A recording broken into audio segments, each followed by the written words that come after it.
सिंधुदुर्ग जिल्ह्यासह इतर जिल्ह्यातील ताज्या घडामोडी पाहण्यासाठी सिंधुदुर्ग 24 तासला सबस्क्राइब करा आणि बेल आयकॉनवर क्लिक करा। सिंधुदुर्ग 24 तास सदैव तुमच्या सोबत। पुढील बातमी पाहणार आहोत विस्ताराने। सिंधुदुर्गातील सिंधुदुर्ग, पद्मदुर्ग, राजकोट आणि सर्जेकोट या 4 किल्ल्यांच्या सखोल अभ्यासासाठी मुंबई विद्यापीठ अंतर्गत स्वतंत्र अध्यासन केंद्र उभारण्यासाठी सांस्कृतिक कार्य विभागाकडून 50 लाख रुपयांच्या निधीला मंजुरी देण्यात आली आहे।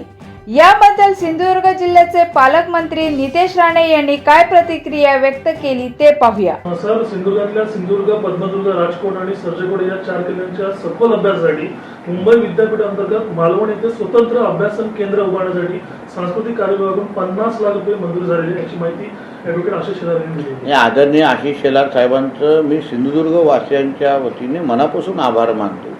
एक शिवप्रेमी म्हणून मी त्यांचं मनापासून आभार मानतो, कारण ह्या उपक्रमामुळे अभ्यासिकामुळे आपल्याला भावी पिढीला निश्चित पद्धतीने महाराजांनी घडवलेला इतिहास आणि प्रामुख्याने सिंधुदुर्गामध्ये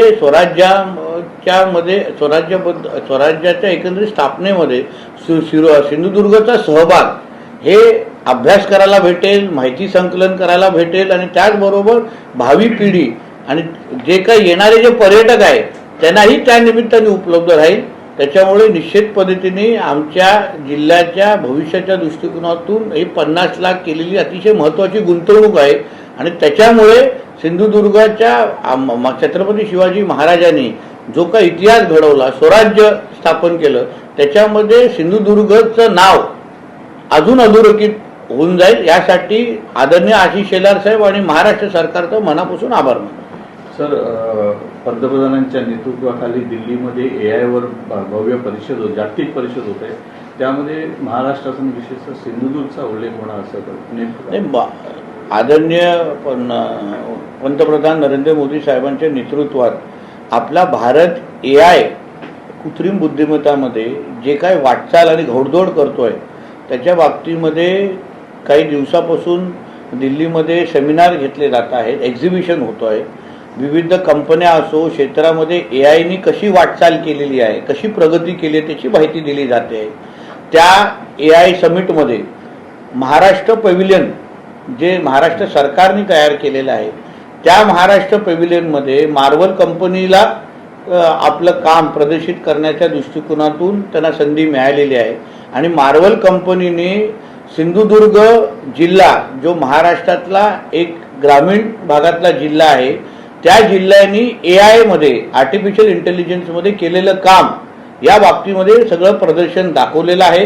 एक महाराष्ट्रातला, देशातला एक ग्रामीण भागातला एक जिल्हा AI मध्ये काय करू शकतो याचं उत्तम उदाहरण म्हणून सिंधुदुर्गचं नाव तिथे घेतलं गेलेलं आहे। आदरणीय मुख्यमंत्री उद्या सकाळी 10 वाजता त्या महाराष्ट्र पॅव्हिलियनला भेटी देणार आहेत। तिथे मी स्वतः उपस्थित राहून एकंदरीत त्या पूर्ण AI सिंधुदुर्गाची माहिती अजून मुख्यमंत्री साहेबांच्या पर्यंत पोहोचून अजून देश पातळीवर कसं जाता येईल आणि सिंधुदुर्गामध्ये AI आर्टिफिशियल इंटेलिजन्सच्या बाबतीमध्ये झालेलं काम अन्य जिल्ह्यांपर्यंत कसं घेऊन जाता येईल यासाठी मॉडेल जिल्हा म्हणून सिंधुदुर्ग जिल्ह्याचा अभ्यास करण्याच्या दृष्टिकोनातून केंद्र सरकारची नीती आयोग पण अभ्यास करत आहे आणि मला विश्वास आहे या AI समिटच्या नंतर सिंधुदुर्गमध्ये झालेलं AI संदर्भात काम ह्याचा अनुकरण अन्य जिल्हा पण निश्चित पद्धतीने करतात। सिंधुदुर्ग जिल्ह्यासह इतर जिल्ह्यातील ताज्या घडामोडी पाहण्यासाठी सिंधुदुर्ग 24 तासला सबस्क्राइब करा आणि बेल आयकॉनवर क्लिक करा। सिंधुदुर्ग 24 तास सदैव तुमच्या सोबत।